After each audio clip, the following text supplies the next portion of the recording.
Entonces, buenos días y buenas tardes a todos ustedes en referencia al uso horario entre América y Europa. Vamos a estar interconectados desde hoy hasta mayo, cuando va a culminar el curso en Justicia Juvenil y Resiliencia. Para la organización del curso, que hemos sumado sinergias entre diversas instituciones que hacen posible la realización de este curso. Quiero mencionar primeramente a la Oficina Internacional Católica para la Infancia VICE, con sede en Ginebra, que desde hace muchos años han construido un acercamiento y una reflexión sobre justicia juvenil en el Perú, básicamente a través del proyecto Niñez sin Rejas. Nuestro saludo a Alessandra Aula, que es la representante del VICE. Agradecer también a la Universidad Católica del Sacro Cuore de Milán, quienes dentro de esta alma mater quieren contribuir al interés también por la justicia juvenil y la resiliencia. Con ellos tendremos los soportes académicos también y la acreditación para los certificados. En el Perú es organizador del curso el Poder Judicial mediante la Comisión Permanente de Acceso a la Justicia de Personas en Condición de Vulnerabilidad y Justicia en tu Comunidad, que es presidida por la jueza suprema, la doctora Janet Tello Guilardi. A los magistrados que la acompañan, en ellos encontramos a la doctora Elvira Álvarez, que es muy amiga de OPA Niños Libres, en sus iniciativas por la justicia juvenil. También agradecer a la Secretaría Técnica en la persona de la doctora María Isabel Chipana, quien impecablemente aportó también a las acciones organizativas. Y otros organizadores, OPA Niños Libres de Arequipa, institución a quien represento, que trabaja en la región sur del Perú, desarrollando experiencias de capacitación y voluntariado con personas privadas de libertad. Entonces, somos más o menos los que salimos en el selfie en la presentación de la organización, pero quisiera agradecer también a todas aquellas personas que son muy importantes y que son parte de estas instituciones que están haciendo posible la organización del curso con una excelente labor profesional desde Ginebra, Italia y Perú. Gracias a ellas y a ellos por este trabajo. El objetivo del curso es colaborar en todo el proceso con la capacitación de los agentes del sistema de justicia juvenil en el Perú, magistrados, fiscales, personal de centros cerrados y abiertos en temas de justicia juvenil y resiliencia. Queremos generar prácticas con enfoque de derechos, resiliencia y brindar también nociones teóricas y algunas pautas prácticas también en la aplicación de la justicia juvenil, restaurativa y la resiliencia. Los participantes para este curso pues, son del Poder Judicial, del Ministerio Público, ambas del ámbito familiar, y el Programa Nacional de Centros Juveniles, el PRONACEC, quienes directamente son responsables de la medida socioeducativa en el Perú. Como verán, no es un curso masivo, es un grupo netamente selecto de estas tres instituciones y a las cuales les pedimos también poder cumplir los requisitos del curso. El curso se va a desarrollar vía Zoom con los participantes inscritos y también se dará por Facebook Live a través de las diferentes instancias. El curso tiene una duración desde el 12 de marzo al 28 de mayo del presente año y serán los días sábados de 10 a 12 del mediodía. La metodología es expositiva y todas las indicaciones e informaciones sobre los trabajos podrán verlas también en la plataforma Moodle. Todos los participantes tienen acceso a esta plataforma. Si hay alguna dificultad o de cualquier índole, hay un equipo de soporte que puede también guiarles. Con respecto a los ponentes, ellos vienen de experiencias de terreno y del mundo académico. Ellos expondrán sus ideas y compartirán materiales de lectura que refuercen las reflexiones y los trabajos académicos. Es importante, y esto es para los participantes del curso, importante partir y reconocer que ustedes son los expertos en la materia. Simplemente queremos abrir un espacio donde se puedan instalar experiencias que humanicen la justicia desde sus propias prácticas y volvamos a colocar en la centralidad al joven en contacto, en conflicto con la ley, en nuestras prácticas. Entonces, para iniciar esta primera sesión, tendremos la presencia de Yao Abexi, Él es coordinador de incidencia y representante del vice, quien trabajará el tema de justicia juvenil. Va a analizar la contribución del enfoque basado en la ley en un sistema de justicia juvenil restaurativa. A los participantes les pedimos, después de escuchar la ponencia de Yao, pudieran hacer sus preguntas levantando la mano con micro abierto o también pueden escribir en el chat. Si alguno ha logrado ingresar ahora, por favor puede poner en el icono de interpretación ahí la opción en español para que puedan escuchar la traducción. Entonces, Yao, you are welcome to Peru by this virtual means. Eres bienvenido Welcome. a Perú mediante estos medios virtuales. Bienvenido. Thank you so much, Roberto. Muchas gracias, Roberto. Estoy encantado de unirme a este grupo de expertos.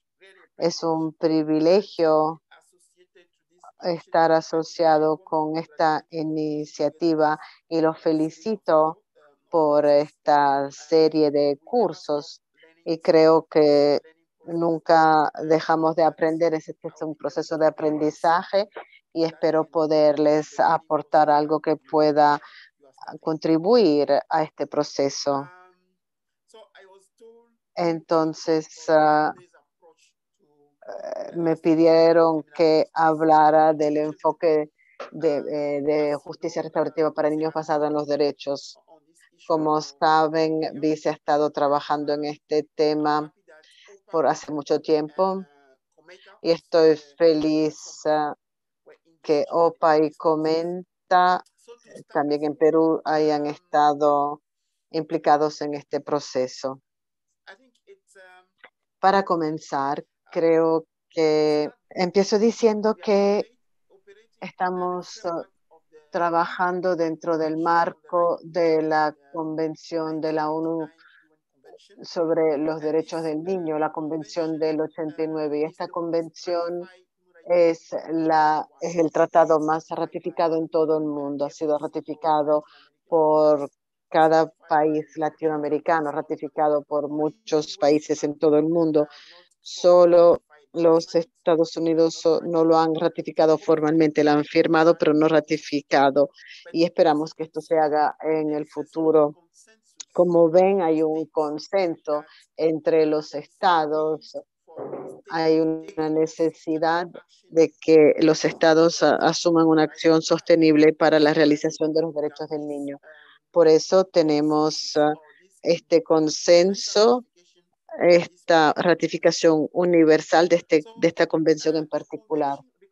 La convención reconoce que los niños no son adultos, que no tenemos. La convención reconoce que todos los niños no viven el mismo tipo de infancia. Hay niños que viven dificultades, otros que están en un medio ambiente que les permite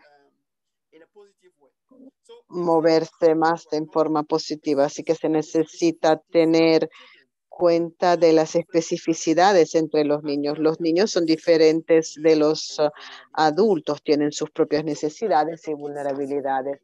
Cuando hablamos específicamente de un enfoque basado en los derechos, significa que hablamos de un enfoque holístico que se necesita de parte del Estado para tener un plan sostenible, pasos que permitan que los niños disfruten de sus derechos. Ese es el primer punto. El segundo punto es que hay una rendición de cuentas de parte de los oficiales del Estado para empoderar a los grupos desventajados, los niños vulnerables o que necesitan una atención o consideración específica. También se necesita un compromiso con la equidad y la eficacia. Ahora volviendo a el enfoque basado en los derechos. Cuando hablamos de un enfoque basado en los derechos, esto requiere varias cosas. Los niños en conflicto con la ley siguen siendo niños y este aspecto es muy importante. ¿Por qué digo esto? Los niños que, que estén en conflicto con la ley o no, cuando están en conflicto con la ley, siguen siendo niños. No es porque un niño de 18 años roba una pluma que él automáticamente tiene que ser considerado como un niño, un muchacho de 25 años. Creo que hay una especie de consenso entre abogados, antropólogos, psicólogos, que un niño sigue siendo un niño y debe ser tratado como tal. Y también el punto es que un niño que esté en conflicto con la ley o no sigue siendo una persona de derechos. Los estados deben de posibilitar todo para permitir a los niños, incluso a los que están en conflicto con la ley, para que disfruten de sus derechos. Entonces, los niños en conflicto con la ley también tienen el derecho de disfrutar de todos sus derechos. Los niños en conflicto con la ley no deberían ser tratados en base únicamente al crimen que cometieron. Por supuesto, el niño ha cometido una violación. El caso debe ser juzgado según el delito particular que haya cometido, pero debido a este enfoque basado en los derechos y teniendo en cuenta del hecho que estamos hablando de enfoque restaurativo, el juicio, el policía debe ir más allá del delito en sí, ver cuál es el medio ambiente de la familia social en torno al niño, cuál es la personalidad del niño, y aquí pensamos en resiliencia, cuáles son los recursos dentro del niño en sí, cuál es la energía que tiene el niño en su interior para enfrentar este caso. Y también es muy importante considerar la necesidad del niño. Estos tres elementos son muy importantes. ¿Cuál es la familia? ¿Cuál es el medio ambiente, el entorno del niño, la personalidad, las necesidades, las vulnerabilidades del niño? ¿Cuáles son las necesidades de este niño que haya cometido este delito en particular? Un niño en conflicto con la ley debe ser tratado como una persona que asume en el futuro un rol constructivo en la sociedad. Esto es importante y es un punto muy diferente con respecto a los temas adultos. Cuando hablamos de los adultos, tratamos a los adultos, pero cuando hablamos de los niños, un niño que hoy comete un delito, que roba algo o que incluso mate a alguien, tal vez entre los que están detenidos, tenemos a los que en el futuro podrán ser profesores, enfermeros, médicos, abogados, profesores. Tenemos que asegurarnos que los niños, aunque estén en conflicto con la ley, se traten de manera tal que podamos imaginar en el futuro cómo podemos, los oficiales del Estado deben permitirle desempeñar un rol importante en el futuro. El otro aspecto es que el niño en conflicto con la ley no se debe tratar en base a las emociones, porque cuando hay un delito, por supuesto, todos quedan afectados. La mayor parte de las veces tenemos tendencia a priorizar nuestras emociones y esto es natural. Como seres humanos decimos que es natural, pero cuando entramos en los detalles del caso y si tomamos el enfoque basado en los derechos, si lo hacemos, socavamos el hecho que el niño, el adolescente o quien sea, sigue siendo un detentor de derechos, aunque haya cometido un delito. Cuando le damos la prioridad a las emociones, significa que aceptamos a todos los programas en los medios de comunicación que dicen que cuando uno comete un delito hay que pagar las consecuencias, hay que ir a la cárcel. Es muy importante darle prioridad a este enfoque basado en los derechos y permitir ir más allá de las emociones, de la percepción, la imaginación y todos los estereotipos que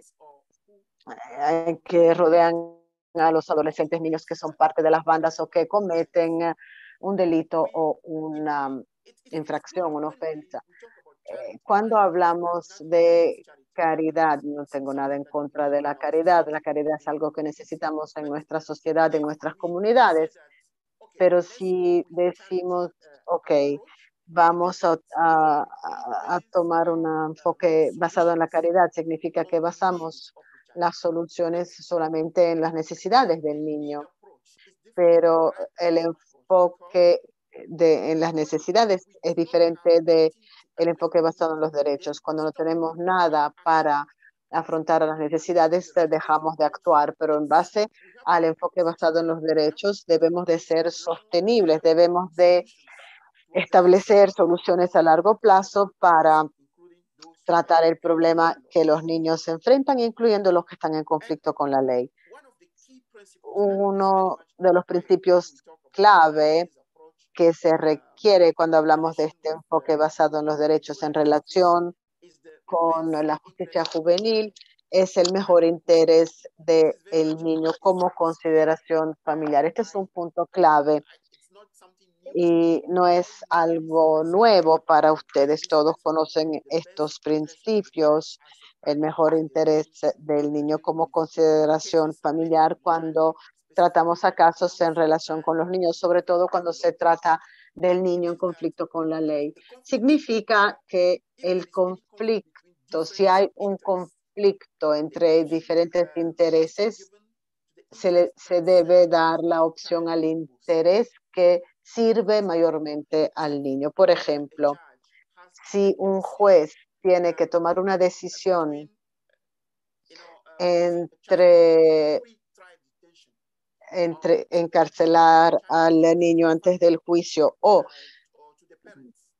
devolverle el niño a la familia, a los padres, cuando balanceamos estas dos soluciones, por supuesto, el mejor interés del niño requiere que le demos que optemos por la solución que va hacia el interés del niño. En este caso en particular es mucho mejor evitar la cárcel y devolverle el niño a los padres, pero por supuesto puede ser algo que el juez pueda decidir mientras espera en el juicio en sí, en vez de tomar la decisión de detenerlo. El niño puede estar en un centro, por ejemplo, o estar con la familia antes de la decisión de la corte. También hay una opción para la interpretación. Cuando hay un conflicto de intereses, la mejor solución debe ser la que sirve el interés del niño. Lo mismo es cuando como niño hay que interpretar las provisiones legales. Hay que hacerlo de manera tal que el mejor interés del niño sea respetado. También es lo mismo cuando uno evalúa el impacto de la decisión, cuando la decisión va a afectar a un niño negativamente. Hay que evaluar la decisión para que la que se tome es la que está de acuerdo con el interés del niño. El trato que va con la dignidad, el respeto de los derechos humanos Este es un principio clave en la Convención de los Derechos para el Niño en su artículo 40. Y esto implica que no se puede decidir que un niño haya cometido una ofensa si esta ofensa no está en el marco legal antes de que se haya cometido. En términos de garantías, la suposición de inocencia, el derecho de la presencia de guardianos y la interpretación si el niño no puede entender o no entiende el idioma. Si el niño, por ejemplo, es de los Estados Unidos y está presente en Perú, donde el idioma es español, hay que ofrecerle interpretación a ese niño durante el procedimiento. El otro tema que se requiere es la edad mínima de la responsabilidad penal. Este es un tema importante en América Latina. Sabemos que muchos países están luchando con esta edad mínima de responsabilidad penal, pero no creo que se deba ver como un tema agudo, porque estamos hablando de los derechos y la mayor parte de las veces, si vemos en los países occidentales, cuando hay elecciones, durante el proceso electoral, siempre hay una tendencia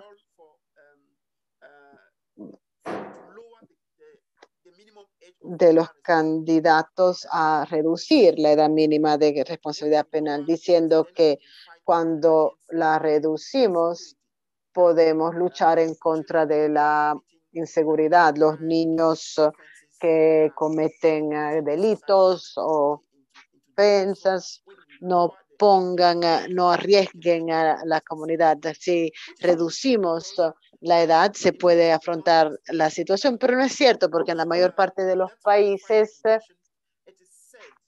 que ratificaron la convención dicen que hay por lo menos un nivel mínimo que se requiere, y como saben, el último comentario general dice que por lo menos la edad mínima debería ser 14 años, y creo que es aún mejor si fuera más, 16, 17 o 18.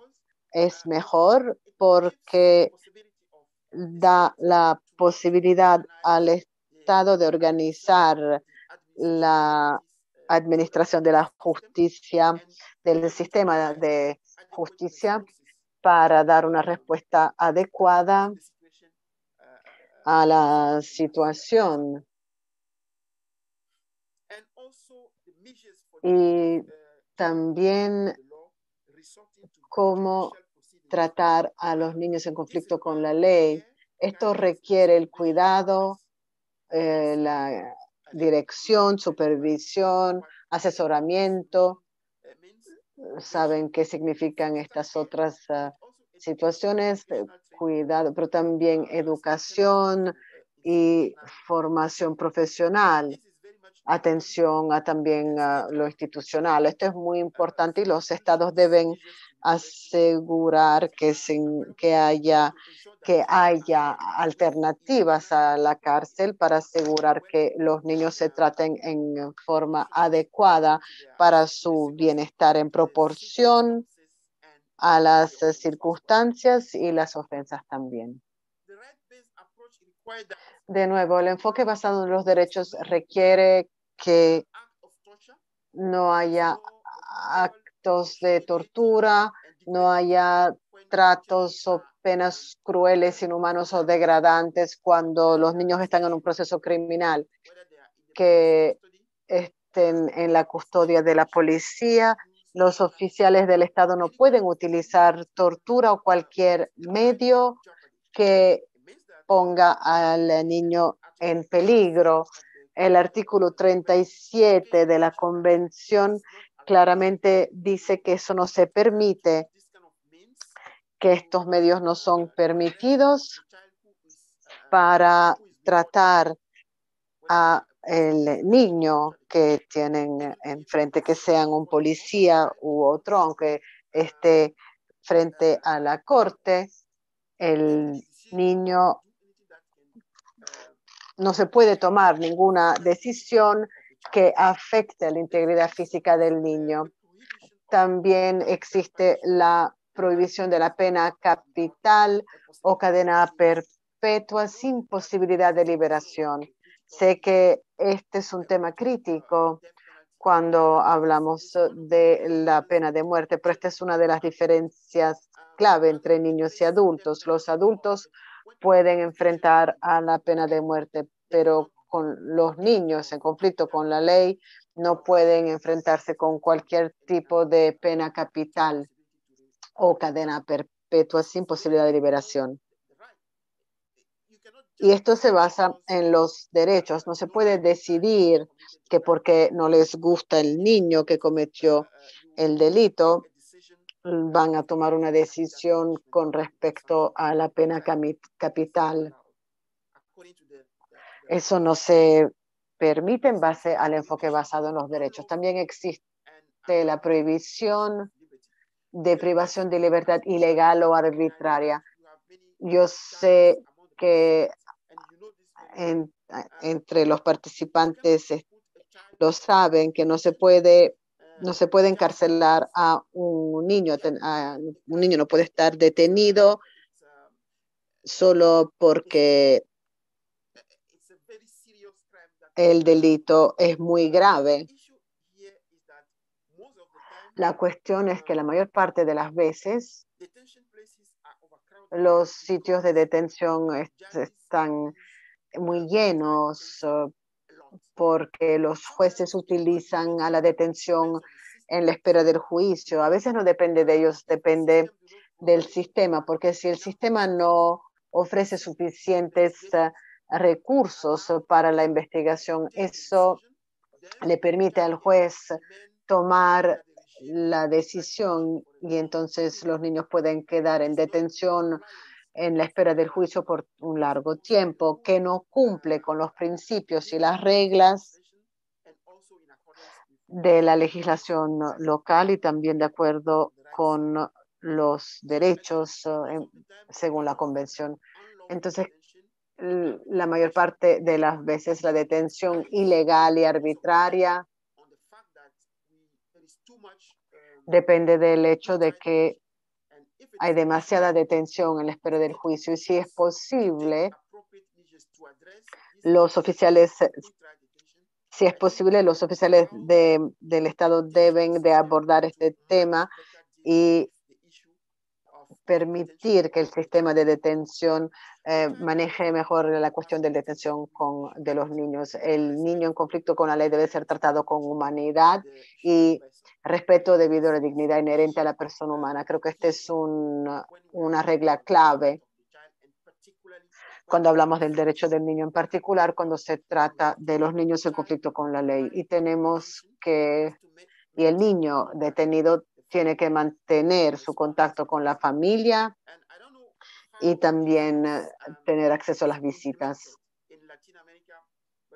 No sé cómo esto se implementa en América Latina, pero sabemos que la mayor parte de las veces los niños que están detenidos reciben visitas de las madres, son las que visitan a los niños detenidos. Pero en algunos países el tiempo concedido para las visitas no es adecuado para las madres porque están tratando otros temas, tienen que ocuparse de temas de la familia que no les permiten visitar a sus parientes según los horarios que el centro de detención decide. Pero creo que esto no es adecuado. El tiempo de la visita debe decidirse, el horario de la visita se debe decidir en base a las actividades que las personas que tienen que hacer la visita deben manejar. Ahora tenemos a WhatsApp y tenemos a estas redes sociales. No sé si se permite en América Latina que los niños detenidos puedan comunicarse con los padres a través de las redes sociales o cualquier otro medio electrónico, pero se puede permitir bajo la supervisión de los oficiales para que un niño pueda mantener el contacto con la familia y con los padres. También tenemos el tema de la asistencia, acceso rápido a la asistencia jurídica y otro tipo adecuado. Creo que la asistencia jurídica es muy importante cuando hablamos de los asistentes legales. Si esto se decide al comienzo de los procedimientos legales, esto puede permitir que los niños sean mayormente dirigidos a unas medidas no custodiales, un enfoque no custodial. Y esto me lleva a otro aspecto que quiero destacarles. Cuando se habla del enfoque basado en los derechos, la definición del niño es más importante. Saben que en el Código del Niño en América Latina la definición cumple con el artículo 1 de la Convención sobre el Derecho del Niño. Y se requiere una edad de 18 años, la edad mínima de responsabilidad penal. Necesitamos un procedimiento policíaco especializado, porque si los oficiales de policía no conocen a los procedimientos específicos que se refieren al niño, aplicarán a los que se aplican a los adultos, pero sabemos que de acuerdo con la Convención sobre el Derecho del Niño y según el enfoque basado en los derechos, los procedimientos de los niños en conflicto con la ley y los que se refieren a los adultos son diferentes. Necesitamos una formación específica para los policías para llevar a cabo toda la investigación y todo el procedimiento según las reglas que se aplican a los niños. Y necesitamos un tribunal juvenil separado y no los tribunales que tratan a los casos de los adultos. Necesitamos, en base a este enfoque, unos tribunales de menores más especializados que tratan casos de los niños en conflicto con la ley. Esto permitirá aplicar un enfoque específico para los niños, unos procedimientos particulares para los casos de los menores. También se necesita una dimensión social en los procesos judiciales. Esto es importante porque cuando tratamos solo al aspecto legal sin la intervención de los trabajadores sociales o los guardianes o los curadores, se falta una gran parte de lo que es necesario para tomar en cuenta las especificidades de los niños, la vulnerabilidad de los niños que mencioné en mi intervención. Y este es uno de los aspectos clave, una regla clave que quiero destacarles. La detención o el encarcelamiento de un niño deberá ser conforme con la ley y se utilizará tan solo como medida de último recurso y durante el periodo más breve posible. Esta regla es una regla clave y es muy significativa cuando tratamos estos procedimientos. Yo sé que ustedes conocen esto muy bien, pero es muy significativo cuando se trata del enfoque basado en los derechos. Esta regla está al centro de cualquier procedimiento, cualquier decisión cuando se trata de un niño en conflicto con la ley. Ahora los llevo a través de 3 pasos. El primer paso es cuando el niño es detenido. Cuando el niño es detenido, por supuesto, debemos establecer cuando empieza el procedimiento jurídico, debe iniciar con ciertas soluciones. Por ejemplo, hay una jerarquía en las soluciones posibles que los oficiales del Estado deben respetar cuando se encuentran frente a un niño en conflicto con la ley. El primero es al inicio de la jerarquía tenemos al programa de revisión, que obviamente está incluida en la Convención sobre el Derecho del Niño y también en las reglas de Beijing y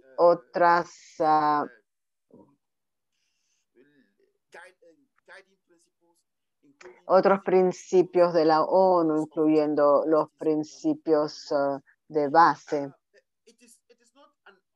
No es una opción para el oficial de policía o para el juez. No es una opción porque hay que darle prioridad a ciertas soluciones en términos de mediación, por ejemplo. Por supuesto, depende de la gravedad del delito, pero hay que darle prioridad para tratar al tema sin presentarse frente a un juez. La solución de remisión debe de ser la primera solución.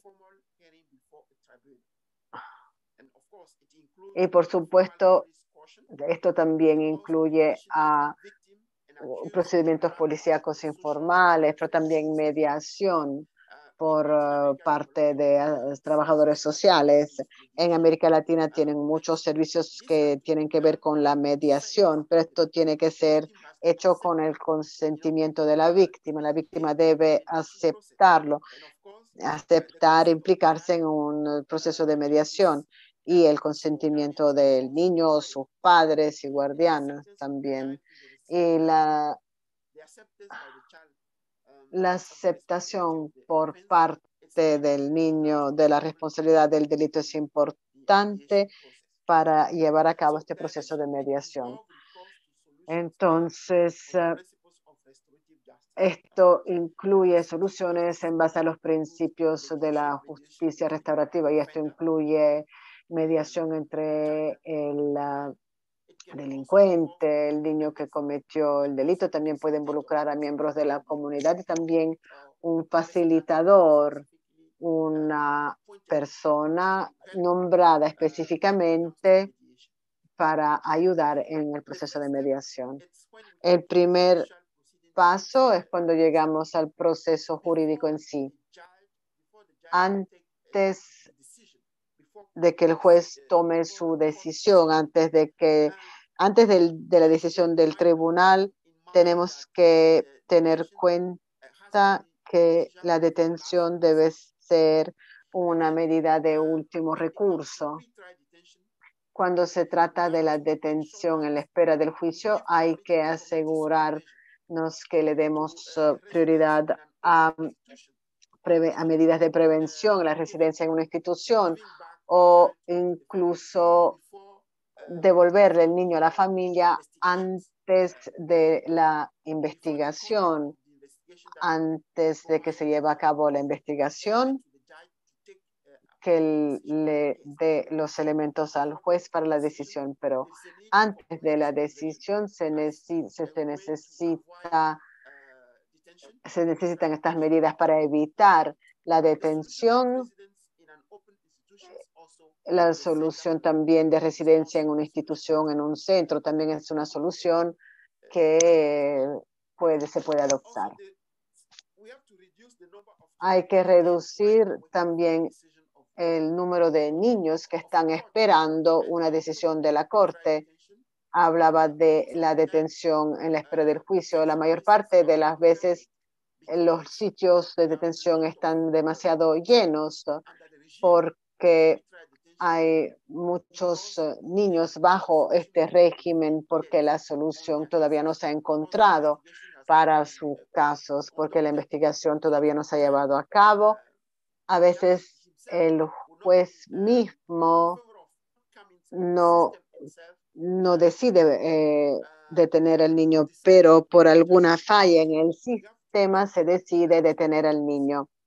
Entonces hay que trabajar a través de la promoción y la defensa y reforzar, fortalecer el sistema para ofrecer medidas alternativas.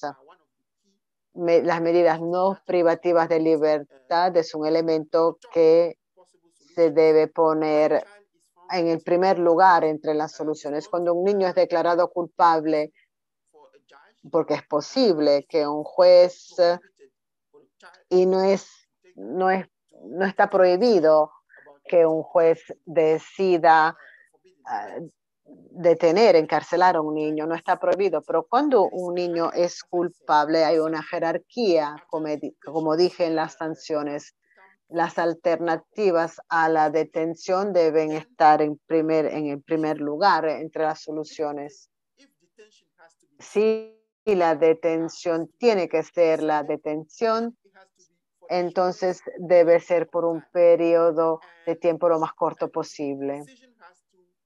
La decisión debe de crear un marco que lleve a la reintegración del niño. Entonces, la solución de reintegración debe ser parte del sistema. Cuando se decide la privación de libertad, debe incluir, cuando la privación de libertad se decide, el juez debe de nombrar una persona, un trabajador social o un cuidador para supervisar esta decisión, para asegurar que la decisión se implemente adecuadamente. Y también uno de los aspectos clave es una evaluación periódica de la decisión. Si hay una evolución en el comportamiento, un cambio de comportamiento en el niño, entonces la decisión se debe adaptar. Entonces una evaluación, una revisión periódica del caso es muy importante. De lo contrario, el niño permanecerá detenido por un largo tiempo. ¿Por qué? Debido a los esfuerzos después de los servicios. Esto puede permitir al juez que corte este tiempo de detención del niño. Ahora, el tercer paso es cuando ya se ha tomado la decisión y hay que implementar la decisión. Se necesita la rehabilitación y la integración del niño. Entonces es importante, de acuerdo con el enfoque de derechos, establecer programas de reintegración. En todos los países latinoamericanos tenemos este tipo de programas. No hay siempre recursos adecuados para implementar esos programas. Es muy importante la reintegración en las familias o en la comunidad.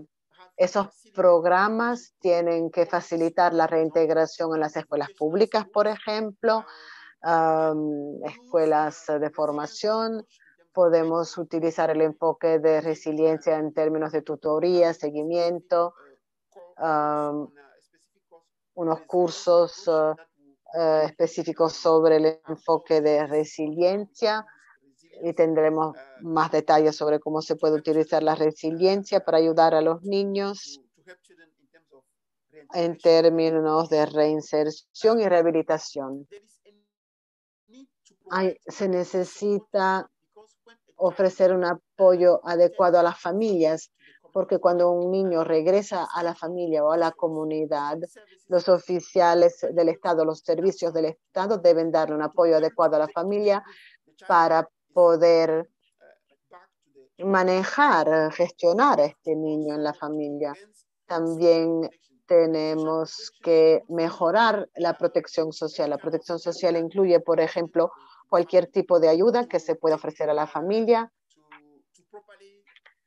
para adecuadamente implementar la educación del niño, ofrecer servicios de salud al niño, pero también para ayudar al niño a desarrollar su propio negocio, por ejemplo, un apoyo que se pueda ofrecer a las familias.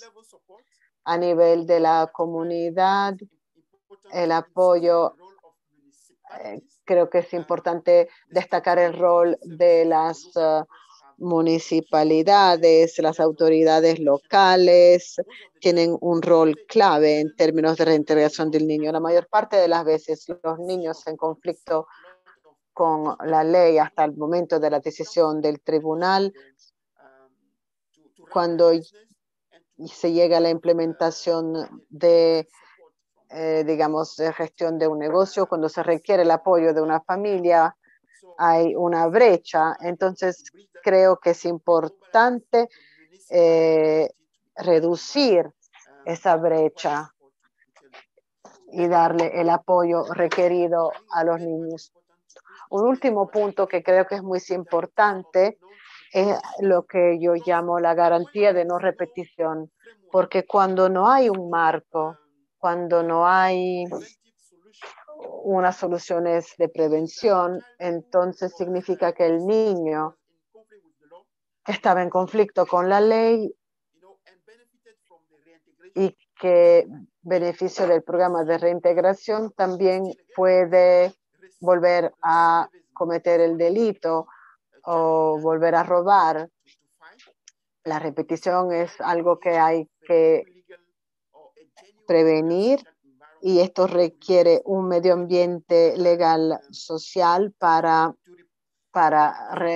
recuperar las condiciones adecuadas, y también hay que reforzar el acceso a la educación y la formación de los niños y los adolescentes, y también se necesita una política de protección de la familia. Esto es muy importante y yo personalmente creo que si en nuestros países, en los países latinoamericanos, tenemos políticas de protección de la familia, será posible evitar que los niños se unan a bandas o grupos que cometen delitos. Entonces, muchas gracias. Estuve muy contento de compartir estas palabras con ustedes y espero que esto pueda ayudarles a reforzar, a fortalecer de alguna forma las experiencias y los conocimientos que ya tienen sobre el tema. Muy bien, muchas gracias, Yao, por los aportes que has dado esta mañana sobre este enfoque básicamente de derechos sobre la justicia juvenil. Pedimos a los participantes si tienen algún comentario, preguntas para Yao. Pueden abrir sus micros, por favor, y para poder entablar una conversación, un intercambio de ideas sobre nuestro propio contexto peruano y en esta mirada mucho más global, internacional que nos ha planteado Yao. Me permiten, soy Sí, Rosa Mavila, okay. Pero quisiera hacerle una pregunta a nuestro digno opositor. Un problema político criminal que estamos teniendo en el debate en derecho penal juvenil peruano es el tema de la edad. La criminología mediática sobredimensiona el riesgo de los jóvenes infractores, homogenizando el perfil del infractor joven. Por supuesto que hay sicarios y hay asesinos, pero que son la minoría dentro de la transgresión juvenil. Pero detrás de esta homogenización hay un recurso político que plantea el elevamiento de la edad de la infracción juvenil para que se sometan los infractores de 16 a 18 al derecho penal de adultos. Eso es un primer problema en el que desde el minimalismo respondemos no. Pero tenemos ahora un nuevo problema. Quien le habla es la directora del Programa Nacional de Centros Juveniles hoy. Y últimamente está pasando porque en esto del garantismo hay que tener una mano en las garantías, en la dignidad, pero otra mano lamentablemente tenemos que tenerla también en el ámbito de la reacción penal. ¿Qué quiero decir? Últimamente se han evadido 32 jóvenes en Piura y alrededor de 12 u 11 jóvenes en Chiclayo. y el soporte fáctico de la evasión, porque está en una zona del norte del Perú, donde hay más o menos perfiles adultos de delincuencia organizada grave, a esos perfiles de comportamiento de riesgo. Y entonces, un tema básico es cómo tratar en el ámbito de la edad esa transición de 16 a 18, pero no en general hay que mantenerlos en el derecho penal de menores, esa es la opción, pero en un ámbito excepcional que se acerca a un perfil de delincuencia organizada juvenil, cómo tratar ese ámbito de transición en la edad. En nuestro país lo que hacemos es que el purguen internamiento en un establecimiento penitenciario transicional también, que es la cárcel de Ancón. Es una cárcel de adultos, pero que tiene pabellones acomodados y separados para los transgresores juveniles. Y disculpe que abuse, señora Betts, de su expertise, pero también la primera es la de la edad transicional en el contexto de delincuencia organizada o de perfil cercano a la delincuencia organizada. Y la segunda, señor, es la gran pregunta sobre el tratamiento a este tipo de transgresores, entre comillas, especial. Obviamente no podemos no solo no juntarlos físicamente, tenemos que hacer otro tratamiento para los transgresores primarios, que son los mayoritarios en nuestro país, y que tratamos de que no entren a establecimientos cerrados, sino se les dé espacio en los servicios de orientación al adolescente abiertos. Pero estamos en debate, estamos escarbando entre nosotros el tema de un tratamiento realmente efectivo. ¿Por qué?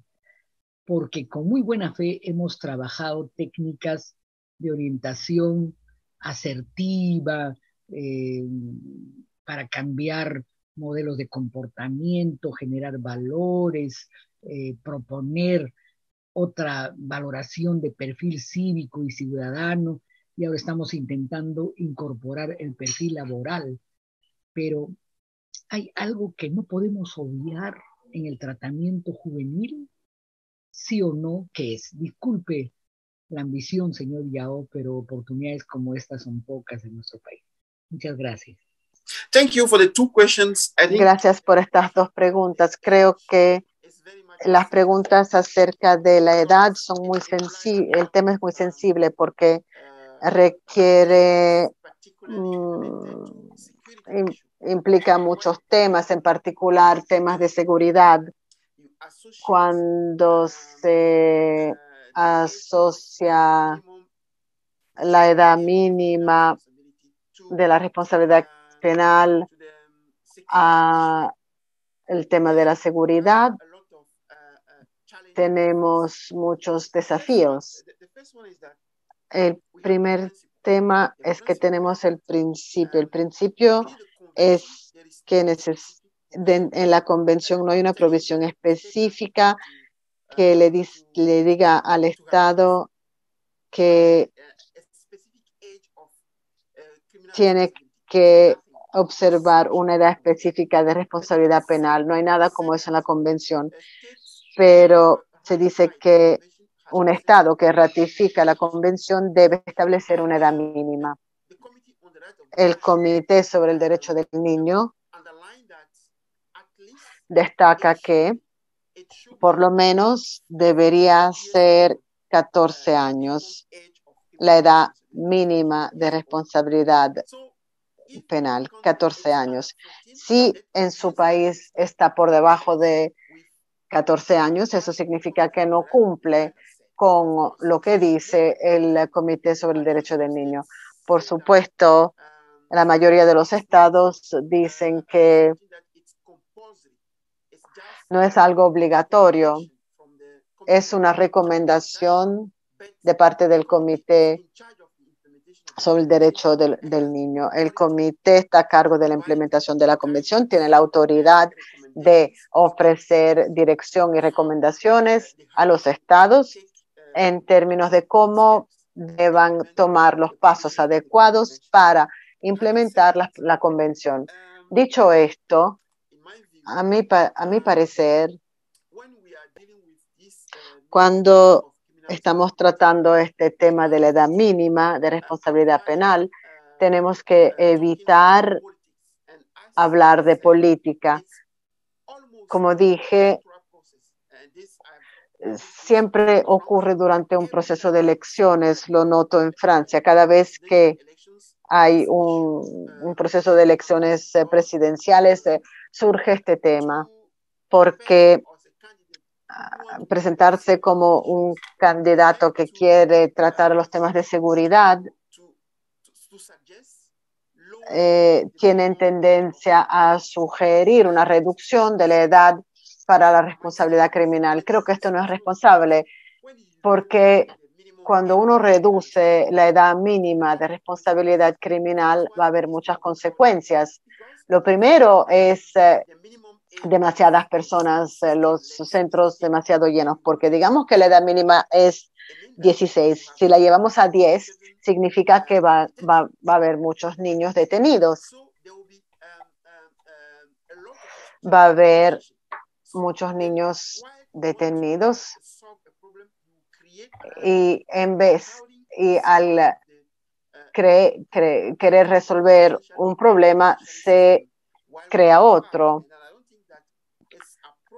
Y el problema de superpoblación en los centros de detención es un problema. Yo creo que no es adecuado reducir la edad de responsabilidad criminal, que aumentaría luego el problema que ya tienen todos los centros de detención. Al mismo tiempo, la otra consecuencia es que aún en detención, los niños necesitan comer, necesitan acceso a unos cuidados de salud de base y la mayor parte de las veces esos servicios no son disponibles. Y si se colocan a muchos niños en detención, significa que uno no tendrá la capacidad de ofrecerle de cumplir con estas necesidades. ¿Para qué reducir la edad? Y al reducir la edad se tiene muchos niños, mucha superpoblación y muchos temas críticos con estos niños en detención. A mi parecer, esto aumentará los recursos que los oficiales del Estado tienen que ofrecer para tratar a las condiciones de detención y los otros temas. Quieren resolver un problema, pero se crean otros y a mi parecer no es adecuado. Se pueden utilizar argumentaciones legales, temas económicos, porque cuanto más niños se tienen en detención, más recursos se necesitarán para responder a todas las necesidades. Para mí no es adecuado. Acerca de la segunda pregunta, la edad, la transición en la edad. Yo entiendo que la mayor parte de las veces entre los 16 y 18 años, los estados tienen tendencia a aplicar una especie de régimen que es el que se aplica a los demás, que no es adecuado. Yo también entiendo que tenemos ciertos regímenes de 10 a 13, de 13 a 17, 16 a 18, no subregímenes. En la primera categoría, por ejemplo, de 10 a 13, se puede decir que esos niños serán responsables, pero un juez no los puede poner en detención. Solo pueden beneficiar de una reintegración social. De 13 a 15 pueden enfrentar una cierta categoría de penalidades y de 15 a 18 pueden enfrentar ciertas categorías también de penalidades. Pero a mi parecer Es importante para aquellos que trabajan en la justicia y los policías también presentar todas las consecuencias y el impacto que esas decisiones tendrán en el sistema. Es a través del diálogo entre todas las partes implicadas, la oficina del fiscal, los abogados, los jueces, las organizaciones de la sociedad civil, servicios del bienestar, servicios sociales. Podemos decidir juntos cuál es la edad adecuada y los servicios adecuados, porque si le dejamos el tema a los políticos, no vamos a encontrar una solución adecuada en cumplimiento con el enfoque basado en los derechos. Bueno, es importante mencionar, Yao, también que en el Perú, bajo este marco del enfoque de derechos, digamos, la edad mínima está dentro del marco de la convención, dentro de los 14 a 18 años, creo que ahí. Pero lo que mencionó Rosa Mávila es importante en el sentido de que hay algo que no está resuelto en el país, es decir, el tema de la edad mínima con respecto a esta realidad misma, ¿no? A ver, una de las cosas que estamos viendo aquí, digamos, se ha ido legislando también, digamos, desde esta política que muchas veces es mediática, se ha ido legislando a partir de casos excepcionales que ha sido la regla general en el Perú, ¿no? El aumento de la media socioeducativa, por ejemplo, ¿no?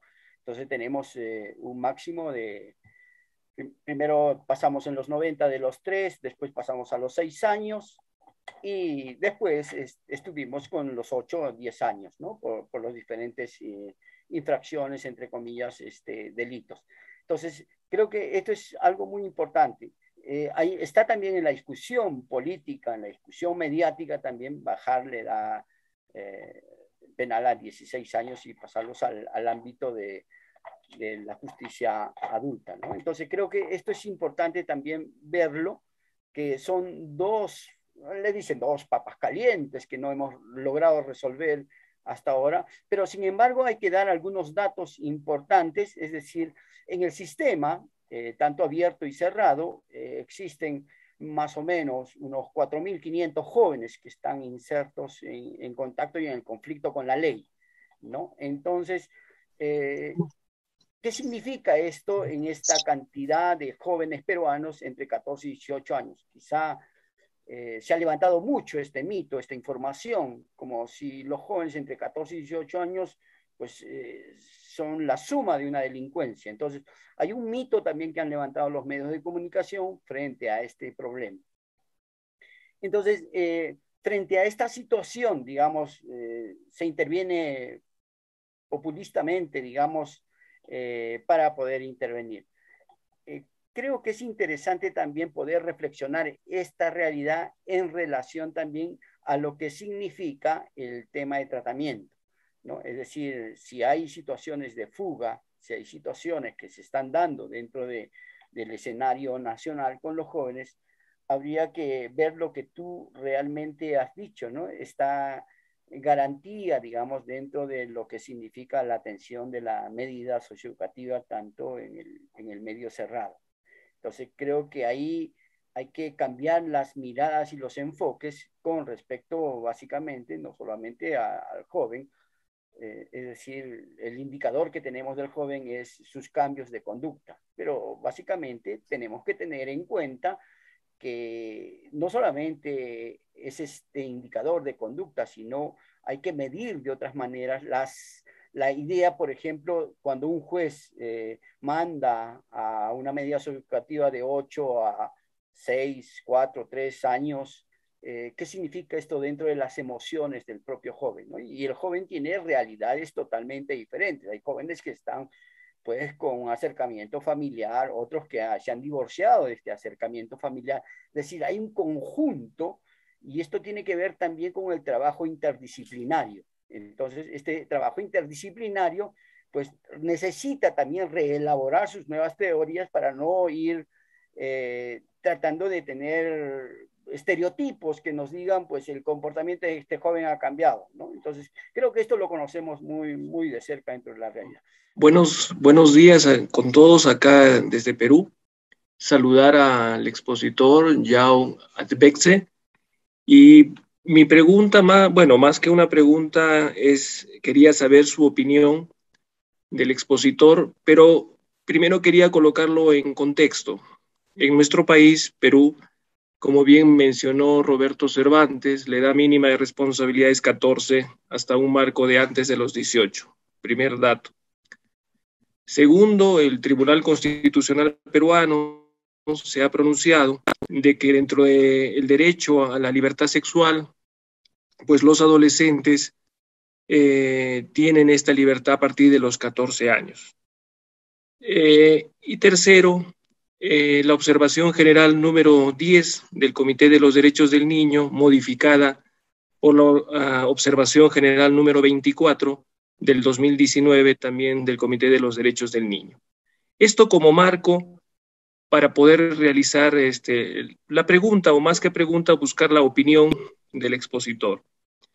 La observación general número 24, ya mencionada, establece que los estados, recomienda a los estados partes de la convención que amplíen el listado de delitos graves.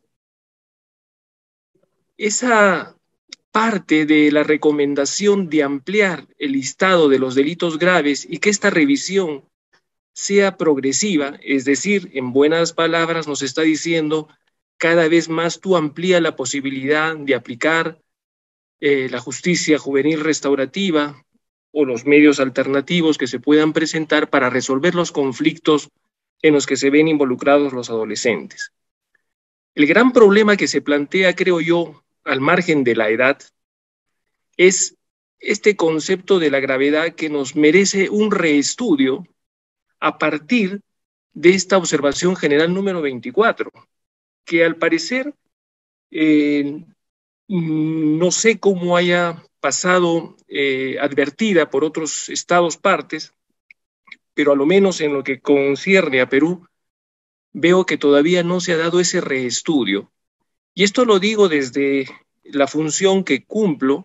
En mi caso soy un magistrado fiscal, pero también me dedico a la docencia. Entonces puedo observar de que este reestudio no se da, a pesar de que esta observación ya va a cumplir 2 años. Entonces, lo que queríamos, o lo que particularmente quería, es la opinión del expositor para que nos diga cómo se puede, en su experiencia, hacer una perfecta interpretación o equilibrio, sería la palabra más completa, entre esta recomendación del Comité de los Derechos del Niño, ya mencionada, de ampliar este listado de los delitos graves para aplicar mecanismos extrajudiciales o justicia juvenil restaurativa, entre aquellos delitos que tradicionalmente conocemos como graves.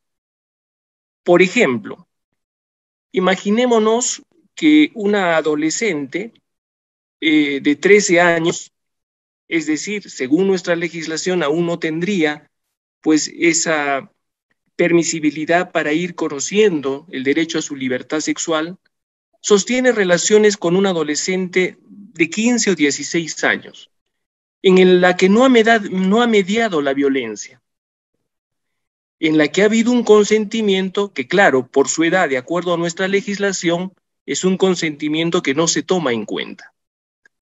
Sin embargo, producto de esta relación han podido tener un hijo. Y además tienen una buena relación entre ellos. Bajo las premisas que manejamos en nuestro país y en muchos otros de Latinoamérica, pues habría que imponer de repente una medida socioeducativa, como las llamamos nosotros aquí en nuestro país. Incluso algún operador podría aplicar la internación, que es la medida más gravosa en nuestro país, y obviamente la de última aplicación según la convención. Entonces, reitero, digamos, bajo este ejemplo que solo me sirve de contexto ¿qué nos recomendaría, Joao, para hacer una perfecta consonancia o equilibrio entre esta recomendación y los hechos, como el que he mencionado en el ejemplo, que pasan en nuestra realidad, no solo peruana, sino latinoamericana? Muchas gracias por la respuesta que nos pueda dar. Yeah. Thank you, Roberto, for the. Sí, gracias por los comentarios, Roberto, sobre los medios de comunicación. Creo que hay una gran necesidad de ofrecer una formación sobre este enfoque basado en los derechos a los periodistas, a los medios de comunicación, sobre cómo tienen que tratar a las cuestiones que implican a los niños y adolescentes en conflicto con la ley. Pero también tiene que ser algo necesario que se incluya en los cursos de periodismo, por ejemplo, en la universidad. Ayudaría mucho darles un conocimiento clave en términos de cómo deban organizar o escribir sus artículos o sus programas en cumplimiento con los derechos del niño, porque por supuesto, si no se considera este enfoque basado en los derechos, van a basar sus comentarios y programas en las emociones. Y se sabe que la población de alguna forma es muy sensible cuando se trata de emociones, porque quieren vender sus programas, por supuesto. Entonces le dan la prioridad a las emociones y no a los derechos. Creo que es importante seguir esa dirección. Lo están haciendo mucho, pero creo que también vemos cómo se pueden integrar unos cursos en las escuelas o universidades donde se forman los periodistas. El otro punto de Jorge Luis, creo que es una cuestión muy amplia. Que el comentario general 10 ahora se ha modificado. Ahora es la observación general 24. No creo haber leído que se recomienda ampliar la lista de delitos, pero le aseguro que yo participé en el proceso de redacción de la Observación General 24 con los miembros del comité, pero no creo que se recomendara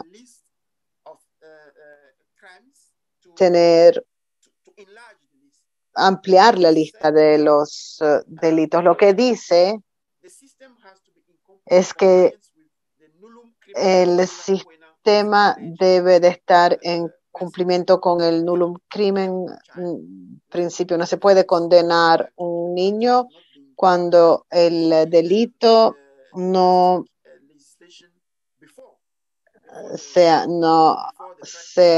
ha sido parte de la registración antes de que se cometa el delito. Si el gobierno, el Estado decide ampliar la lista, también existe la necesidad de ofrecer medidas socioeducativas como prioridad en términos de soluciones. Esto es muy importante. Por eso digo que siempre hay una jerarquía, que sea un juez, un oficial, incluso si es una organización de la sociedad civil, hay que recomendar en primer lugar todas esas medidas que no son de privación de libertad. Todo lo que se relacione con lo que se puede hacer fuera de los lugares de detención, supervisión comunitaria, residencia en instituciones abiertas. Estas son las soluciones que creo son más adecuadas. Si tenemos centros que pueden aplicar esas soluciones, creo que ayudaríamos a que el sistema fuera mucho más eficiente en términos de gravedad. Claro, cuando un niño comete un delito o cuando un niño le golpea a alguien, no será tratado como un niño que, o si un niño mata a alguien, no se tratará como un niño que se roba una pluma. Pero, por ejemplo, si un niño de 13 años y la edad mínima de responsabilidad penal es 14, significa que ante la ley el niño no es responsable. Puede ser difícil aceptarlo, pero una vez que el niño no haya llegado a la edad mínima para responsabilidad criminal, el niño no puede considerarse responsable. Y ahí viene otra solución alternativa. ¿Cómo se puede sancionar sin encarcelar al niño? Se trata más de soluciones alternativas a la privación de libertad. Se trata de ver qué faltaba en la familia, qué faltaba en el medio ambiente del niño, qué se puede arreglar para que no repita el mismo delito. La gravedad, por supuesto, pero la gravedad se debe ver en relación con la edad mínima de responsabilidad criminal. Gracias. Complacido esta mañana de poder escucharlo a Yao y también de encontrarme con amigos y colegas que en su momento hemos compartido algunos proyectos, algunos trabajos, ¿no?, del Poder Judicial en el Ministerio Público, ¿no? Mi pregunta resulta sencilla, ¿no? A ver, me gustaría que Yao nos ayude a pensar en esto, ¿no? O sea, estamos hablando de la centralidad, ¿no?, en el adolescente, ¿no? Pero siempre la duda que me queda es qué rol le damos a la intervención con las víctimas, ¿no? El foco de atención, yo estoy convencido de que deberíamos darlo en los adolescentes, ¿no?, en los y las adolescentes. Pero en una justicia restaurativa plena, yo creo que no podemos dejar de lado a las víctimas, ¿no? Entonces, ¿cómo dimensionar esta intervención? O sea, porque les cuento, ¿no? En el 2004, cuando comenzamos la experiencia de justicia juvenil restaurativa en Perú, esta pequeña experiencia piloto, ¿no?, con la Fundación Tierra de Hombres, cuando íbamos por los adolescentes a las comisarías del Agustino, la gente nos decía, vienen por este es el mundo al revés, nos decían. ¿Cómo pueden venir ustedes para atender al adolescente y la víctima que hace minutos ha sido arrastrada, golpeada, nadie pregunta por ella, ¿no? Claro, eso nos llevó a pensar en un equipo para atender a las víctimas, ¿no? Entonces, pero creo que eso es una experiencia piloto y las experiencias pilotos son así, pues, ¿no? Tratar de hacer una demostración, ¿no?, un efecto demostrativo de qué cosas son importantes. Pero en la realidad actual, ¿no? En la realidad actual, las víctimas son casi olvidadas, ¿no? Entonces, Yao, ¿qué nos puede decir sobre eso? ¿Por dónde ir? ¿Por dónde transitar? ¿No? ¿Qué experiencias hay para nosotros? No digo que no existe en Perú, hay cosas que se hacen y algunos colegas pueden hablar de lo que hacen desde el proyecto Justicia Juvenil Restaurativa del Ministerio Público y algunas otras. Pero ¿por dónde transitar en el ámbito de nosotros, por ejemplo, ¿no? La doctora Rosa Mavila hace un rato habló de la experiencia en centros juveniles, directora, yo soy también parte del equipo de PRONASEC, pero la verdad nuestra experiencia tiene que ver con hacer las cosas bien con adolescentes, pero las víctimas están ahí afuera, tras los muros, y muchas veces resarcidas con cantidades económicas a veces irrisorias, que como sabemos, pues esto de ninguna manera repara en el concepto restaurativo de reparación lo que pasó, ¿no?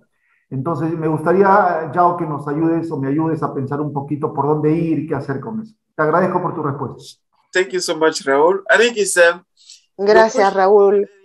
Creo que tu pregunta es muy interesante, es un desafío para la justicia, el enfoque de justicia restaurativa. Hay que convencer al público que este enfoque considera el dolor de la víctima. Es un desafío. La justicia restaurativa no es algo que socava el dolor de la víctima. Cuando toman, por ejemplo, el mecanismo de mediación, se puede llevar a cabo solo si la víctima acepta estar implicada en el proceso de mediación. Significa que en ese caso particular, si la víctima dice que no quiere la mediación, significa que la mediación no se hará. Pero si la víctima acepta ser parte del proceso de mediación, entonces significa que su voz se está tomando en cuenta. Entonces, no. Pero bueno, creo que estamos en el mismo nivel de preguntas. ¿Cómo tomamos en cuenta la situación de la víctima cuando hablamos de justicia restaurativa? ¿Significa que solo estamos buscando el bienestar de la persona que cometió la ofensa? A veces no tiene sentido para los que están buscando. ¿Cómo se le puede dar una atención a la persona que cometió el crimen y nada específicamente a la persona que sufrió por esta infracción? Entiendo tu punto, pero otra forma, creo que esto es algo que podemos compartir y todos también pueden agregar en términos de los servicios basados en la comunidad. El enfoque de justicia restaurativa se recomienda, por ejemplo. Creo que sería bueno si el delincuente, el niño que cometió la ofensa, puede implementar algunos servicios, algunas actividades basadas en la comunidad para el beneficio de la víctima. Por ejemplo, si un niño destruyó una reja, por ejemplo,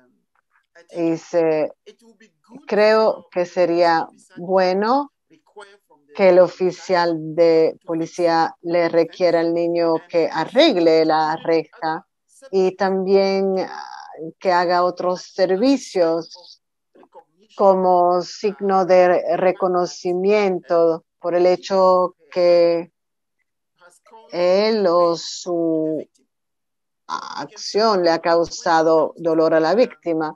Cuando se trata de las actividades que el delincuente puede hacer para reparar su delito, también puede implicar actividades que se pueden llevar a cabo para el beneficio de las víctimas.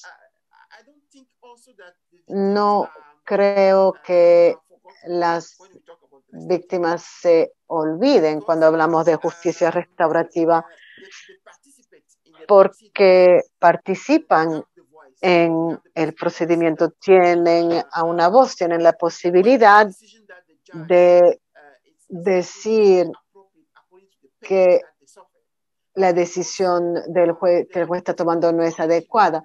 También existe la posibilidad de apelarse a la decisión que toma el juez a otro nivel. Creo que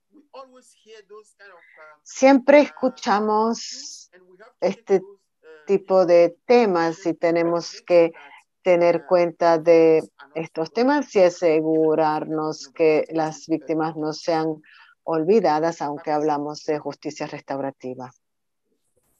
Sí, bien. Buen día con todos y todas. Evelyn Ceballos Enríquez, del Centro Juvenil de Marcavalle, Cusco. Bueno, en esa misma línea, ¿no?, del enfoque restaurativo, si bien es cierto, sabemos que hay varias acciones que se pueden realizar como una acción restaurativa. El mismo Código de Responsabilidad Penal considera como un enfoque para la aplicación de este código el enfoque restaurativo. Sin embargo, mi pregunta, bueno, son dos temas que quisiera que me ayuden, ¿no? Yo a poder entender mejor, es de qué manera este enfoque restaurativo puede ser considerado o puede ser ya materializado, ¿no? Por los magistrados al momento de emitir una resolución, sea una sentencia o una variación de medida. Es cierto, está establecido en el código, pero todavía no hay, cuando hablamos de enfoque restaurativo, realizamos determinadas acciones, por ejemplo, acá en el centro juvenil lo hacemos, pero como que todavía está ahí en el aire, ¿no? Como que todavía no se materializa y nosotros desde nuestro punto de vista como operadores de la reinserción, observamos de que durante toda la tramitación del proceso no se está aplicando este enfoque restaurativo, ¿no? Esto en atención también a la víctima. Eso por una parte. Lo otro, respecto a los agresores sexuales, a los adolescentes infractores por violencia sexual. También algunos de ellos o muchos de ellos fueron víctimas de violencia, también de violencia sexual. ¿Cómo abordarlos, no? Porque cuando ingresan al centro, por ejemplo, los abordamos desde la infracción que han cometido, pero no necesariamente lo abordamos como víctima, que también fueron en su momento, ¿no? Yo cuento una anécdota con un adolescente proveniente de una comunidad de 14 años y bastante preocupado porque decía, a mí me han hecho lo mismo y mi tío era un familiar, ¿no? Y nos decían, y mi tío está libre. ¿Y por qué a mí, que yo he hecho lo que a mí me han hecho, estoy ahora encerrado? Entonces, es una situación en la que nosotros, como operadores del sistema de reinserción, nos preocupa, ¿no? Porque en algún momento planteamos que todo adolescente infractor por violencia sexual debía pasar por cámara GESEL para saber si efectivamente fue víctima o no de violencia y cómo abordarlo, no solo desde su infracción, sino también como víctima en algún momento de esa infracción penal también, ¿no? O de ese delito, dependiendo el agresor qué edad tenía. Entonces, este punto también es un tema que nos gustaría que nos pueda de repente recomendar o dar algunos alcances el expositor y también de ahí podamos nosotros ir mejorando y ampliando, ¿no? la intervención a nuestros adolescentes. Muchas gracias. Thank you, Evelyn. I think your question is... Gracias, Evelyn. Creo que tu pregunta es muy interesante. Sí, planteas el tema de las víctimas. Cuando hablamos de justicia restaurativa, le damos prioridad a unas medidas no custodiales alternativas a la detención, con los programas de desvío, por ejemplo, mediación. Creo que estos son los puntos clave cuando hablamos de justicia restaurativa. Se debe dar prioridad a la rehabilitación y reintegración del niño que cometió una infracción y asegurarnos que evitemos la repetición. Estos son los temas clave.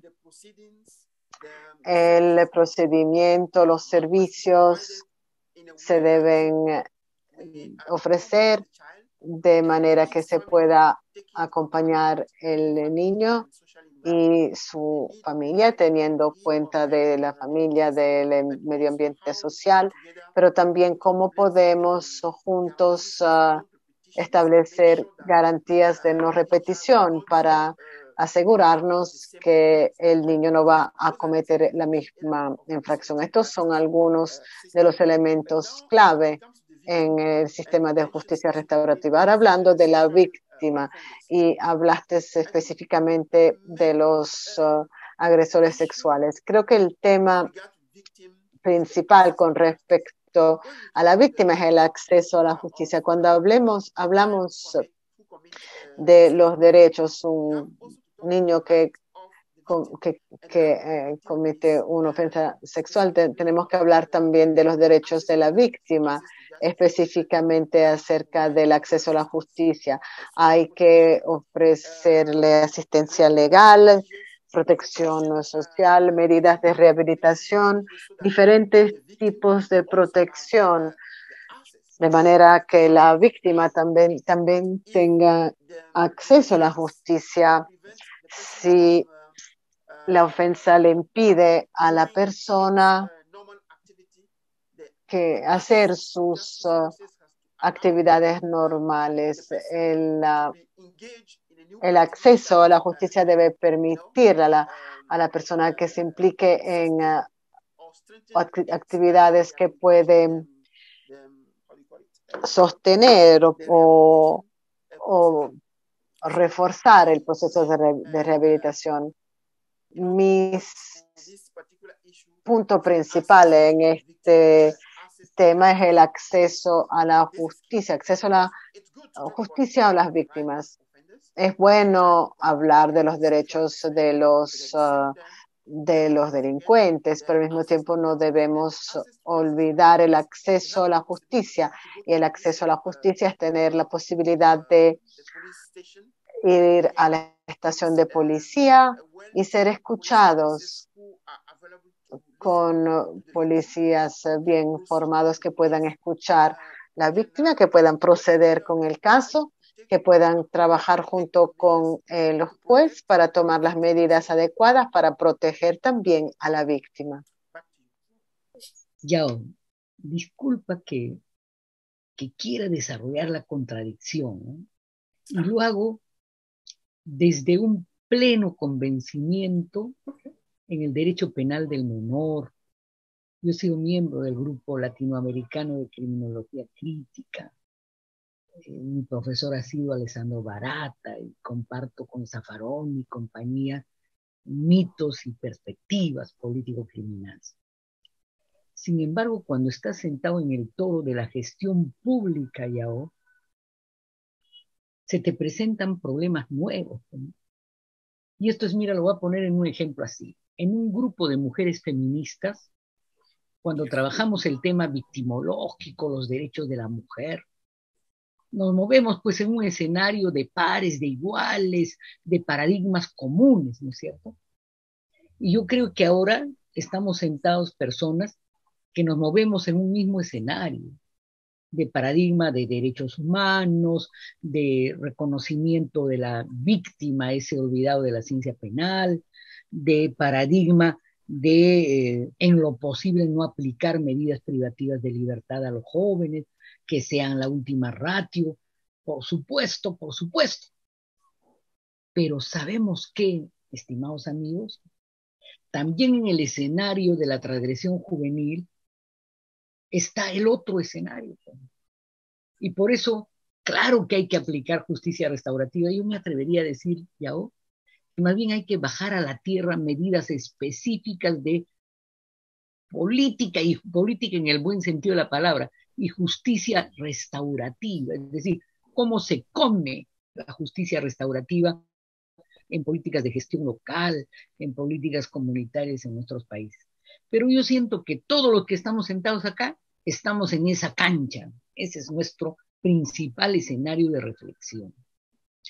Pero hay otro escenario que desde la mirada de garantías, desde la mirada de los derechos humanos, no podemos también taparnos, pues. Por ejemplo, te pregunto, Yao, ¿cómo tratar al joven ya prisionizado, es decir, aquel que el juez de familia ha dicho que entre a un centro de menores? ¿Cómo tratar al joven encarcelado? No al primario, que para ellos, por supuesto, producción, trabajo, salud, y no solo un tratamiento basado en una línea de relevamiento de valores, ¿no? O como se ha dicho muy bien, como tú muy bien lo has dicho, que no solo esté basada en las emociones, sino un enfoque de tratamiento que a mi juicio debe estar más basado en el trabajo, para ir formando ciudadanos, para que cuando salgan no regresen a la transgresión. Pero eso es, digamos, el tratamiento para el 85% de adolescentes transgresores. pero subsiste la otra pregunta, Yao. ¿Cómo tratar al joven encarcelado que se fuga, que es reiterante, que es habitual, que es conflictivo, que tiene factores serios de vulnerabilidad en su contra en el contexto, que organiza motines, que busca tener nexos con la criminalidad organizada, que desde adentro está queriendo comprar armas afuera, en fin, es la misma lógica de tratamiento que al transgresor primario? Yo creo que no. Ahora, ojo, no estoy diciendo que le restemos alguna garantía, yo estoy convencida de que cualquier interno tiene los mismos derechos, tiene la persona afuera, pero no tenemos que dar alguna mirada del tratamiento, digamos, especial, no punitivo, especial de creativo, ¿no es cierto? Porque yo creo que el enfoque de derechos, en este caso, debería buscar probar que no tiene sentido su vida vinculada a la criminalidad organizada. En nuestro país hay un delincuente que le han matado a 40 cuchillazos hace unos meses, que se llamaba el Cholo Jacinto, que daba charlas vía videos a algunos jóvenes que postulaban a ser los mejores sicarios. ¿Qué quiero decirte, Yao? Que la criminalidad organizada ya tiene su escuela de educación popular de sicariato, ¿no? Entonces, ¿cómo hacer desde el tratamiento en el encierro a los jóvenes sicarios, a los delincuentes jóvenes de alta lesividad, un tratamiento que por supuesto no debe basarse solo en las emociones? Ellos un poco como que tienen otras emociones, otros valores, la valentía, el dinero, el consumo, ¿no? ¿Cómo tratar? Yo creo, Yao, que para todos los que nos movemos en la lógica del garantismo penal, es hora ya, como dice Alberto Binder, de pensar no solo en la lógica del tratamiento primario o antes que primario, es decir, en la lógica de la prevención antes de la transgresión oriental a los factores de vulnerabilidad, sino hay que pensar qué hacemos, pues, porque ¿sabes qué? La lógica punitiva, ultra punitiva, se agarra a esos casos para intentar generalizar a todos los jóvenes políticas de hiperinflación penal. Entonces, no sé si me puede responder ahora. Yo solo lo quiero poner como parte de la reflexión, porque no nos podemos tapar por encima, no podemos decir nomás garantías, tratamiento, minimalismo, mejor tratamiento, servicios productivos, tratamiento al contexto, no solo conductismo, sino perspectiva crítica, ya. Pero eso también no puede significar que no pensemos lo otro, ¿no? Porque agarrando de lo otro es que se va creando una lógica punitiva que, reforzada en la criminología mediática, pretende arrasar sobre toda la criminalidad juvenil, incluida, por supuesto, la mayoritaria, que es primaria. Disculpa, Yao, pero como los participantes acá son de cierto nivel, es una comunidad que piensa, pues, lo que debería hacerse desde una lógica de Estado social de derecho, me atrevo a desarrollar esta contradicción, porque es una necesidad política, no en el mal sentido y ahora, ¿no? O sea, en nuestro Congreso está lleno de proyectos de ley para aumentar la pena. De ahí algunos ministros nuestros también quieren hacerlo y lo hemos impedido resistiendo, ¿no? Pero el tema es, hay que responder a la pregunta de qué hacemos, pues, cómo tratamos, cómo hacemos descender ese perfil de criminalidad que empieza a ser un paradigma entre los jóvenes transgresores, ¿eh? Yo también soy un buen negracho, gringacho, ¿no es cierto? Alguien que tiene acceso a drogas, que desde, por ejemplo, Lima o llamado antes Maranga, me voy relacionando con criminales afuera, voy comprando armas afuera, o como me fugo 2 veces, una vez de Piura, otra vez de Chiclayo, y hasta con una organización comunitaria, porque algunas familias en el norte refuerzan esos paradigmas y desprestigian a la administración nuestra diciendo que somos torturadores, maltratadores, cuando lo que pretendemos es evitar que salgan del establecimiento. Por ejemplo, no podemos, por garantismo, permitir pues que se fuguen, ¿no? Hay cosas básicas y límites. Disculpen si he avasallado, prometo las siguientes sesiones no hacerlo, pero quiero introducir este otro escenario de reflexión, el escenario de los nexos con delincuencia organizada, el escenario del tratamiento en el ámbito de la reacción frente a la multireincidencia o la multihabitualidad, en qué retos. Javier Yaque es un experto político criminal en mi país, y ayer él decía en una charla que daba a mis compañeros de Pronacer que al peor delincuente reincidente adulto se le gana con asertividad, con afecto, con comprensión. Y yo creo eso. Pero creo a mi vez que esa asertividad tenemos que traducirla en políticas, no solo en principios globales de políticos jurídicos y sociales. Hay que traducirlo en políticas laborales, tratamiento, en fin, servicios comunitarios, nexos entre sociedad y establecimiento cerrado, en fin. Disculpen por lo largo de la participación. No. Gracias más bien, Rosa Mavila, por estos aportes también, y es justamente este espacio para tratar de conversar y vertir las ideas. Muchas gracias, Roberto. Muy buenos días con todos y todas. Un gusto ya haber participado de su ponencia. Y bueno, sí, tengo algunas interrogantes y creo que la doctora Mavila, que me ha precedido en la participación, ha tratado justo de reflejar algo que yo también quería dar a conocer desde mi punto de vista, ¿no? Y es que creo que el enfoque basado en derechos, que viene de la mano, por supuesto, con la concepción del adolescente como sujeto de derechos, según la doctrina de protección integral que asume la Convención sobre los Derechos del Niño, a la que el Perú se acoge. Y creo que el reconocimiento y exigencia del respeto por estos derechos a lo largo de todo el proceso de responsabilidad penal y durante la ejecución de medidas nos lleva a una interrogante, ¿no?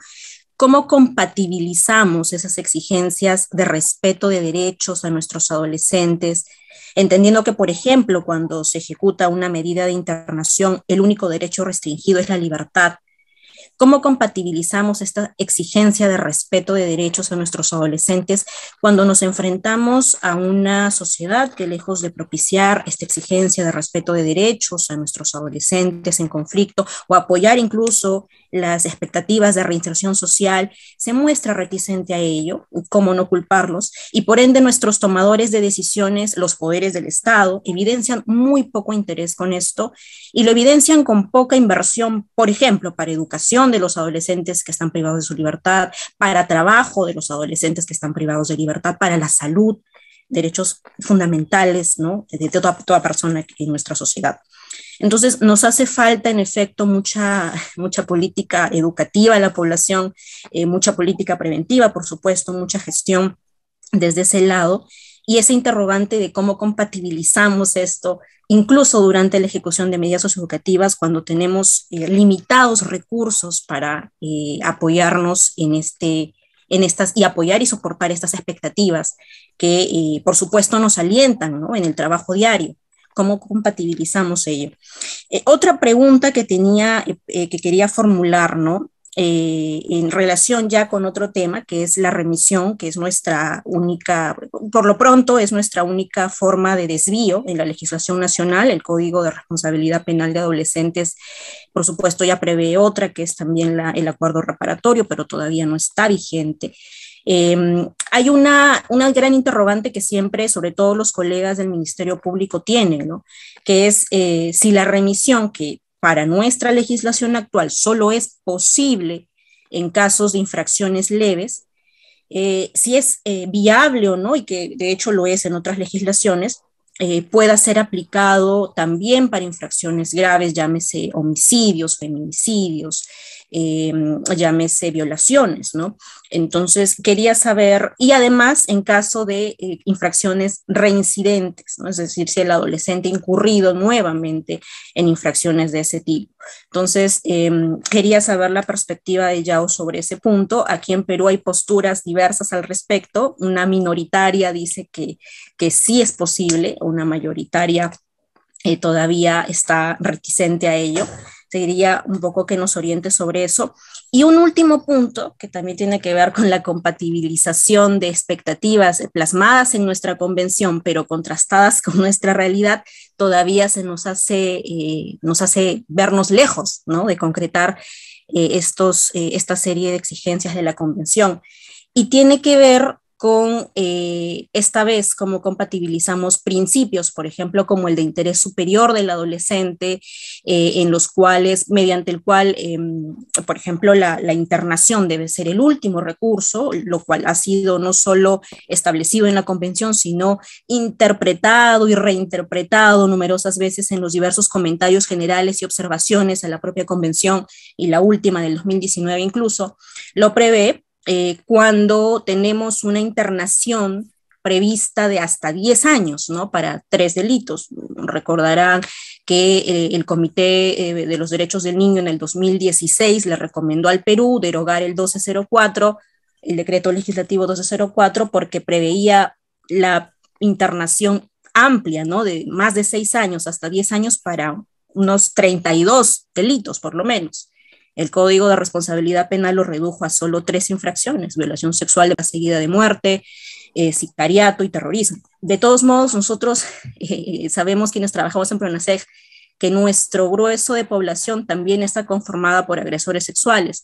Entonces, ¿cómo compatibilizamos este principio de interés superior y esta duración mínima que nos exige el Código cuando político-criminalmente todavía tenemos establecida una duración tan amplia para casos, por ejemplo, de agresión sexual, ¿no? Thank you for the Sí, gracias por las preguntas.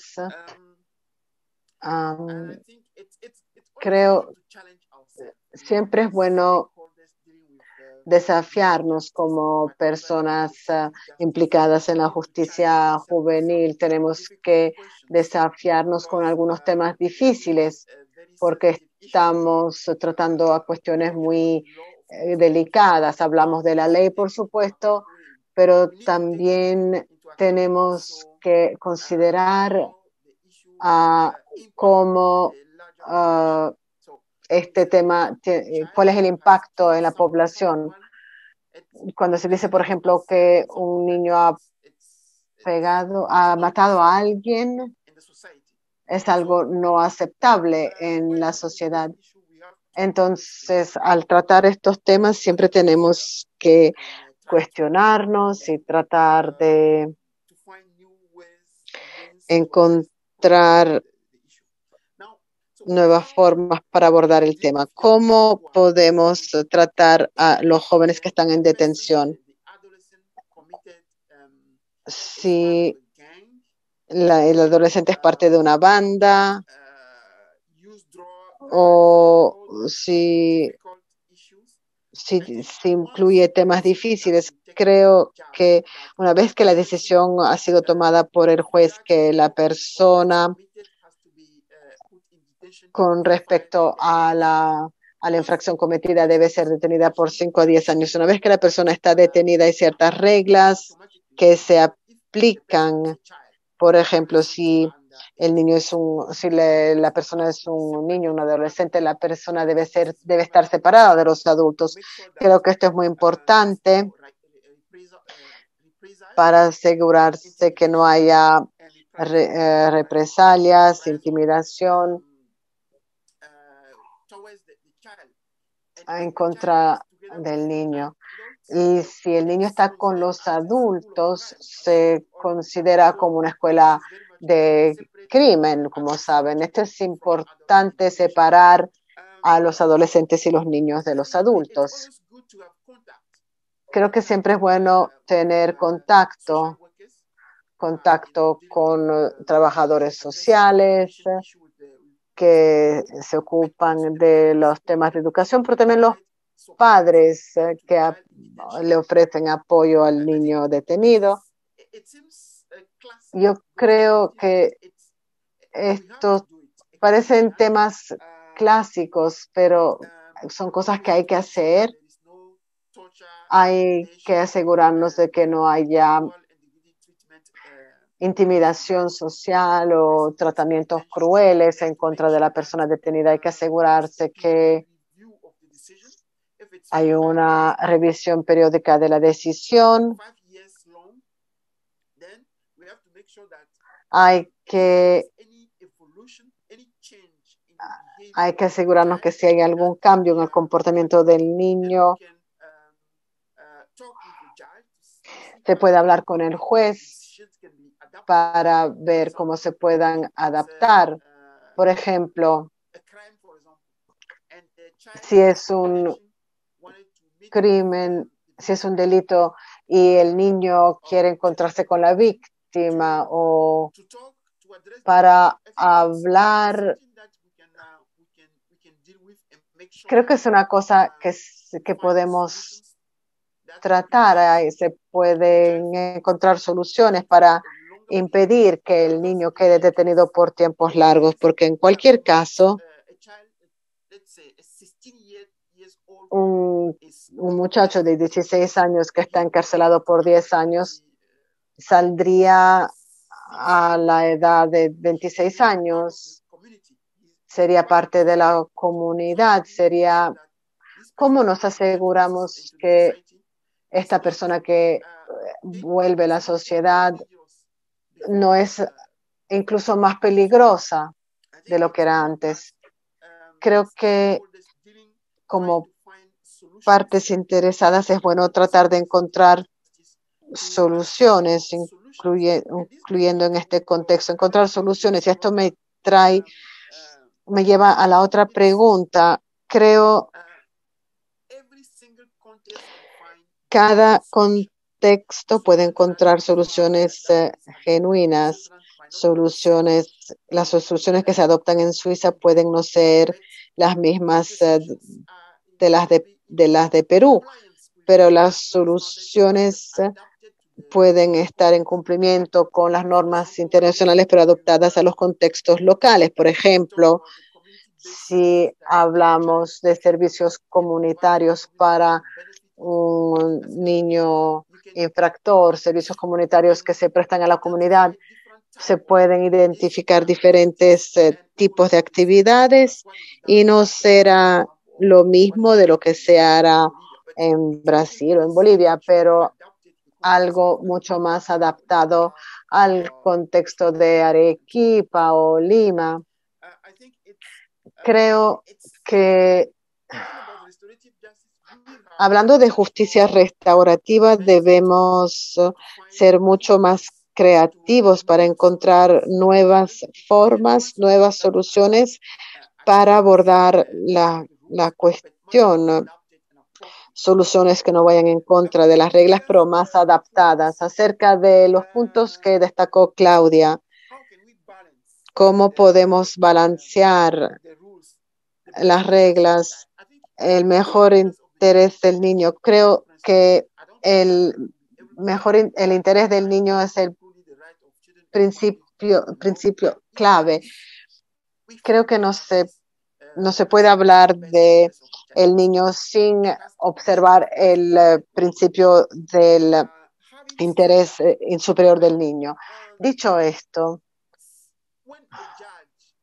cuando un juez tiene que decidir si encarcelar o no, creo que depende de la situación del niño. Por ejemplo, si los padres o las familias del niño que cometió la infracción, si los padres están dispuestos y disponibles para asistir, apoyar el niño cuando regrese a la casa, entonces el juez tendrá más argumentaciones para tomar una decisión